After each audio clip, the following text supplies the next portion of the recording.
नमस्कार दोस्तों, स्वागत है आपका हमारे चैनल में। आज हम बात करेंगे एसआईआर प्रक्रिया के बारे में। क्या है ये, क्यों अचानक चर्चा में है और बीजेपी ने इसे कैसे इस्तेमाल किया है। अगर आप हिंदी में politics, voting, voter list update की बातें समझना चाहते हैं तो वीडियो को अंत तक जरूर देखें। एसआईआर यानी स्पेशल इंटेंसिव रिवीजन। यह एक वोटर लिस्ट जो मतदाता सूची को रिवाइज अपडेट करने की प्रक्रिया है।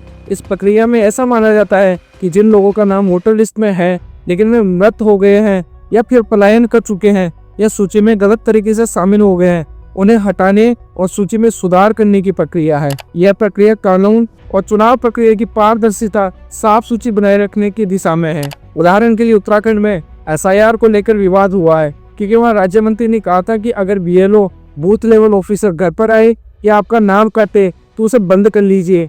मतलब यह है कि प्रक्रिया सिर्फ तकनीकी नहीं है, इसमें राजनीतिक दायित्व भी जुड़ गया है। बीजेपी ने इस प्रक्रिया को अपनी राजनीतिक रणनीति के अंदर लेना शुरू कर दिया है। उदाहरण के लिए अच्छी तरह से खबरें हैं कि बीजेपी ने एसआईआर को लेकर जन जागरूकता अभियान तैयार किया है। बीजेपी का कहना है कि विपक्ष इस एसआईआर को लेकर भ्रम फैलाने की कोशिश कर रहा है और बीजेपी इसे रोक में सुधारने के लिए सक्रिय हो गई है। उन्होंने एक टीम बनाई है जिसमें पार्टी के वरिष्ठ नेता शामिल है और यह टीम राज्यों में जाकर वर्क कर रही है, क्षेत्रीय फीडबैक ले रही है।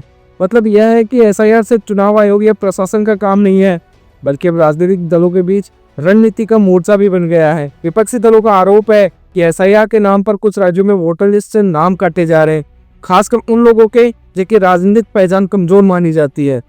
दूसरी ओर बीजेपी का कहना है कि यह प्रक्रिया लोकतंत्र को मजबूत करने के लिए है, फर्जी मतदाताओं को हटाना और सूची को साफ करने के लिए है। झारखंड में ही मामला उठा कि स्वास्थ्य मंत्री ने एसआईआर प्रक्रिया को लेकर ऐसा बयान दिया कि इसे लोकतांत्रिक मर्यादों में नहीं माना गया।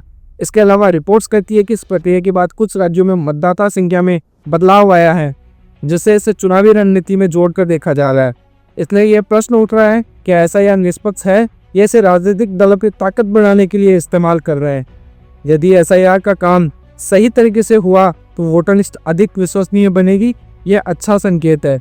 लेकिन यदि प्रक्रिया में राजनीतिक दबाव आया, नाम मनमाने तरीके से काटे गए या जोड़े गए या जानकारी सही नहीं दी गई है तो इससे मतदाताओं का विश्वास खत्म होगा।